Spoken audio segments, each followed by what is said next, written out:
All right, this is lesson 25 on page 116, Binomial Factor. Okay,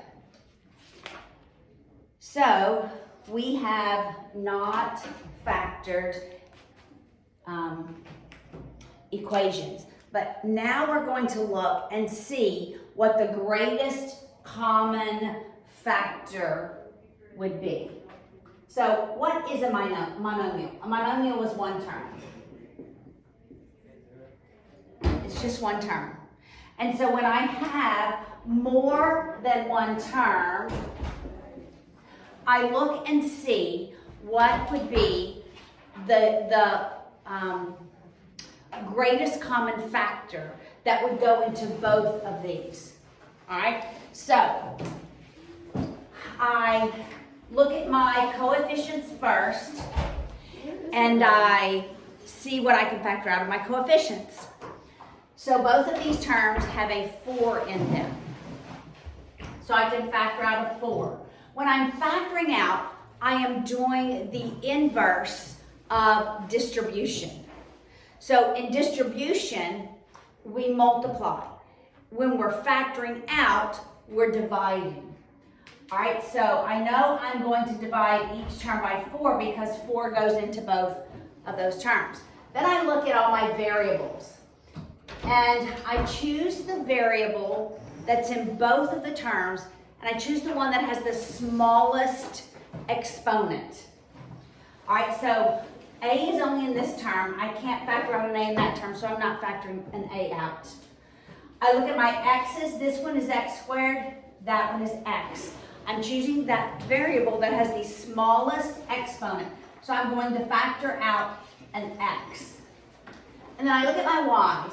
Y is in both of the terms, and they're both to the first degree, so I am factoring out a y. Then I ask myself, what must I multiply 4xy by to get to 4ax squared y? Well, I don't need to multiply any constant number. I need to multiply by an a to get the a. I need to multiply by x to get x squared, because remember, multiplication is addition, and I don't need a y. So 4xy times ax does give me the 4ax squared y. Now, I look at my second term, right? My plus sign stays. It's still addition. What must I multiply 4xy by to get to 4xy? Well, I need to multiply it by 1. So that's a common mistake, is we don't forget to multiply it by 1. And so if I then went back to distribute the 4xy, I should get what we originally had, 4ax squared y plus 4xy. So factoring is the inverse operation of distribution. All right? Look at example 25.2 on the top of page 117.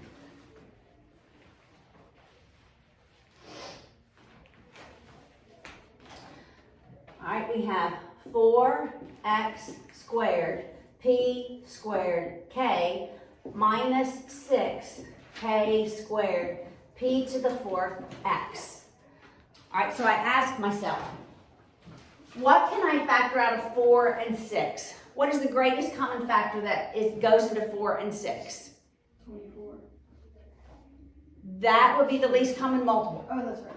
Okay, so greatest common factor goes down, so it would be 2. Yes. I look at my x's. One has x squared, one has x, so I'm factoring out an x. I look at my p's. One has p squared, one has p to the 4th, so I'm factoring out a p squared. I look at my k's. One has a k to the 1st power, one has k to the 2nd. I'm factoring out 1k, right? Now, I ask myself, what do I multiply 2 by to get to 4? 2. X to get to x squared? X. P squared to get to p squared? I don't need anything. K to get to k? I don't need anything. The negative stays. 2 times what gives me 6? and that's 3. I don't need another x because both of them are to the first power. P squared times what gives me p to the 4th? P squared, because multiplication is addition. K, I have k to the first power, I have k to the second power, so I need another k. All right, now let's look at example 25.3 on the next one, on that same page. I'm going to work over here. All right, so we have 4x squared y minus 2xy plus 10xy squared. All right, I look at the 4, 2, and 10. And what is the greatest common factor? We're going to factor out a 2. I look at x, I have an x squared, an x, and an x, so I can only factor out an x. I look at my y's, I have a y, and a y squared, so I can only factor out a y. Then I ask myself, what must I multiply 2xy by to get to 4x squared y? I need 2 because 2 times 2 is 4, and I need an x. Because x times x is x squared, I have the y. The minus sign stays. I don't need to multiply 2 by anything to get to 2, or x, or y, but it has to be 1, because this times 1 will give me that. The plus sign stays. I must multiply 2 by 5 to get to 10. I don't need another x, I need another y. So that's what we're asking ourselves. So factoring is very similar to division, and it's the inverse of distribution. All right, what if sometimes we can factor and we can cancel? Okay, remember the only time we can simplify is when terms are multiplied. We cannot simplify when terms are added.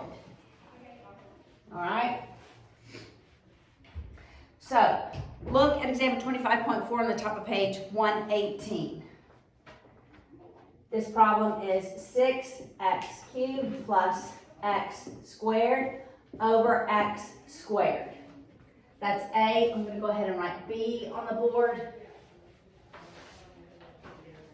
All right, B is 6a squared plus x squared over x squared. All right, so in the first one I asked myself, can I factor anything out of this numerator? And I can. I can't factor out any coefficient because 6 and 1, it would just be 1. But I can factor out an x squared in the numerator. And when I factor it out, to get the first term, I have to multiply by 6x. To get the second term, I have to multiply by 1. And that's over x squared. All right, so I cannot simplify anything inside the parentheses because the terms are added. But because x squared is multiplied by x squared, I can simplify those. And the solution is just x plus 6x plus 1. So oftentimes I'm going to use factoring to eliminate and to simplify. Now in this case, there's nothing I can factor out of the numerator. There's nothing. So this is my final answer. What's key here is that you realize I cannot just eliminate those because this x squared is added. The only reason I can eliminate x squared is because it's multiplied. So the Miss Paula-ism that says before you multiply, simplify also goes in the converse. You can only simplify terms that are multiplied. We do not simplify terms that are added.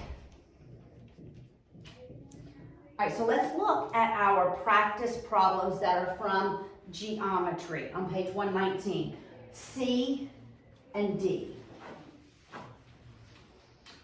All right. So parallel lines divide the sides proportionately.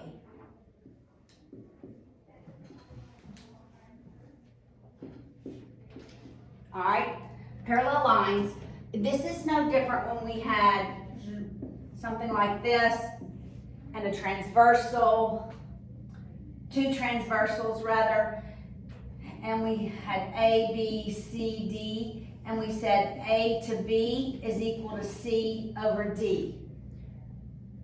But now it's in a triangle, so it may feel a little different. But it's the same thing. 4 to 3 equals 5 to X. We're going to figure Y out differently. All right, I cross multiply. 4X equals 15. I divide both sides by 4. Oops. X is 15 fourths. All right, now to solve for Y, we're going to look at the small triangle compared to the large triangle. And we're going to look at corresponding parts, corresponding sides. All right, so the top, I'll call it the top triangle, and the whole triangle. Let's look at corresponding sides. So the top, we have 4, 5, and 7. So 4 in the small triangle corresponds to 3 plus 4 in the large triangle, which is 7. 5 in the triangle at the top corresponds to 5 plus X in the large whole triangle. And then 7 corresponds to Y. All right, because I had this variable in the middle, even though we know it's 15 fourths, we're using always what's given. So I'm going to ignore this middle row and say 4/7 equals 7 over Y. Make sense? And then we're going to cross multiply. So I have 4Y equals 7 times 7, which is 49. Dividing both sides by 4, Y is 49 fourths.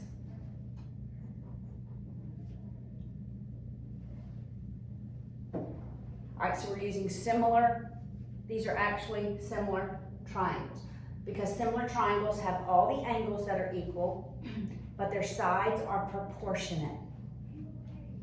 And so we're using this proportion to solve.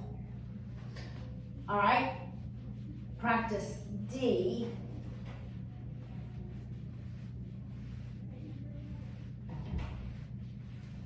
Practice problem D. We also have similar triangles, but it feels a little, we're going to have our corresponding sides.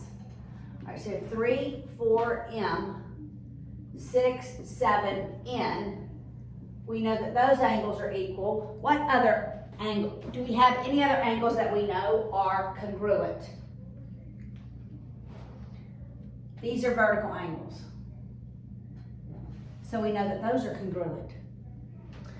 Okay, so we're going to find corresponding sides, the left side and the right side.